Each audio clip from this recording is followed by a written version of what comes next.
Paz seja convosco. Meu nome é Cícero. A mensagem de hoje é referente ao 22º dia da campanha.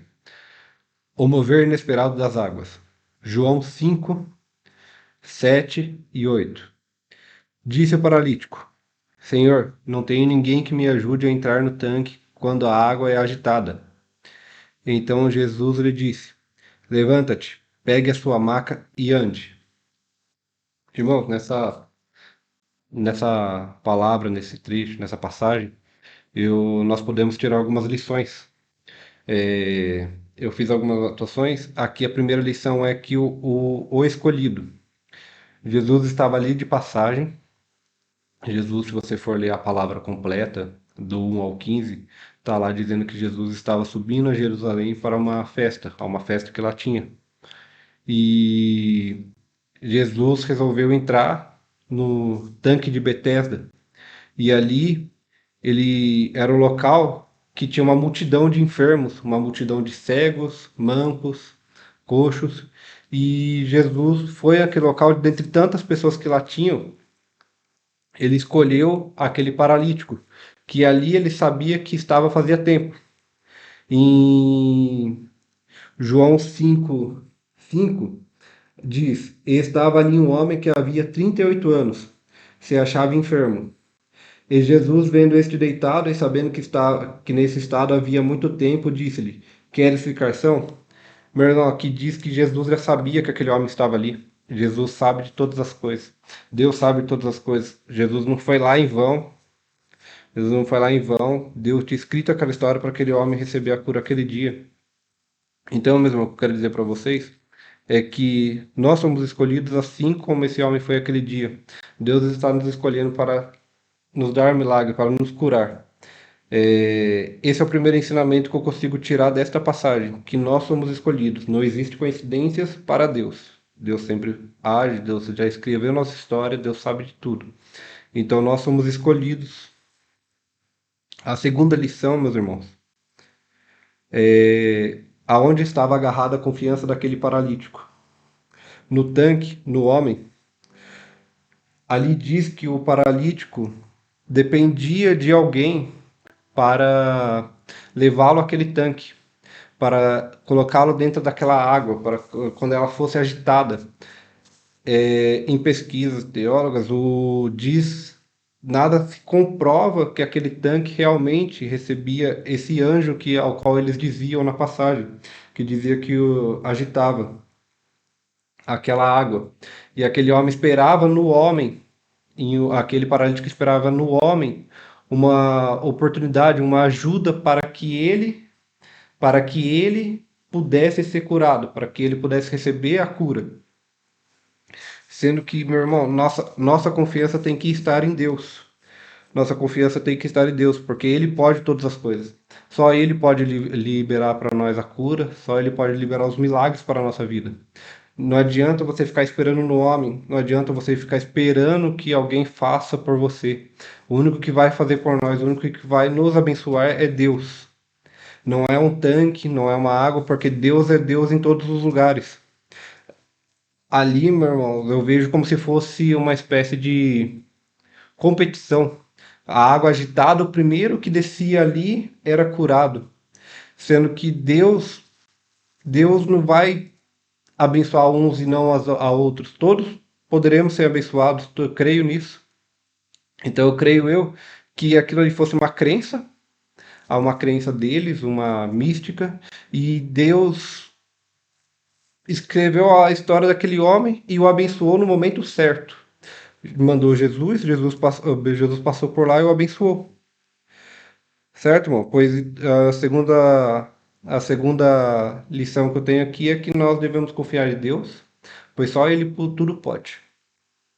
A terceira, o que nos impede de ser curados. Quando Deus pergunta para aquele homem, queres ficar são?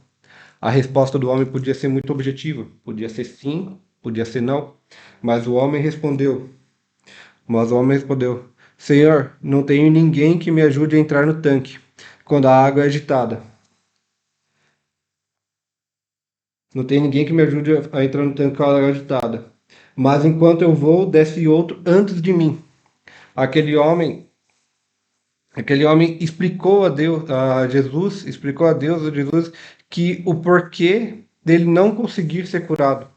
Jesus perguntou para ele se ele queria, mas essa pergunta tem uma interpretação mais profunda. Deus pergunta: por que você não consegue ser um milagre? Por que você não consegue ser curado? Deus está perguntando isso.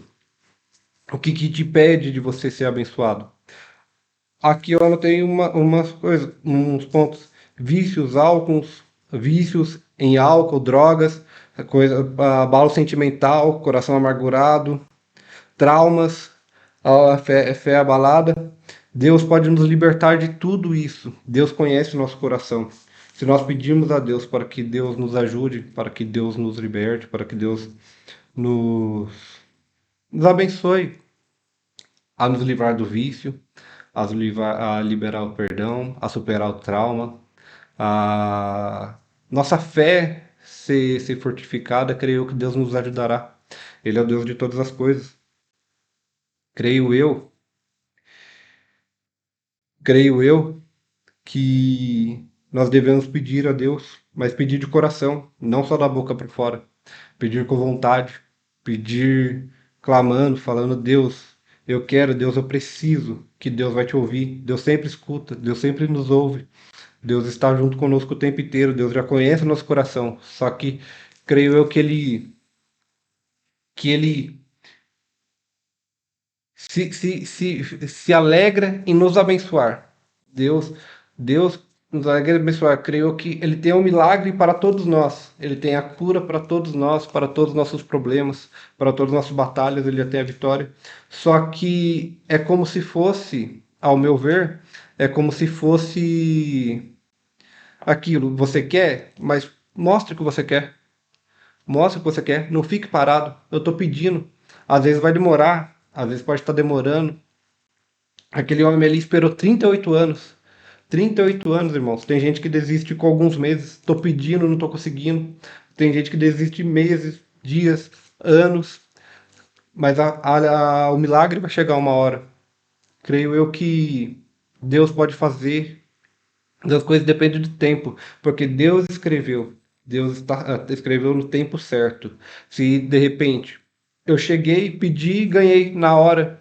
A gente não batalhou para isso, a gente não viu o quanto é difícil ter, a gente não vai dar valor, entendeu? Então, creio que Deus está conosco.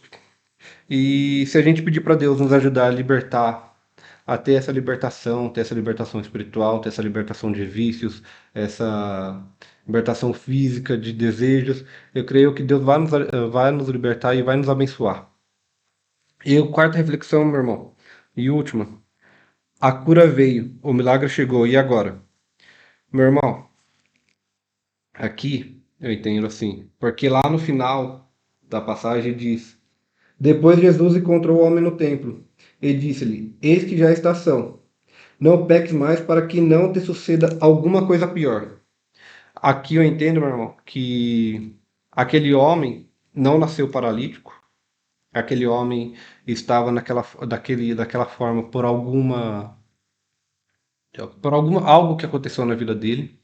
E creio que aqui Jesus dizendo, vai e não peques mais para que não te suscitar alguma coisa pior, eu posso exemplificar com um exemplo de pedidos que você pede a Deus.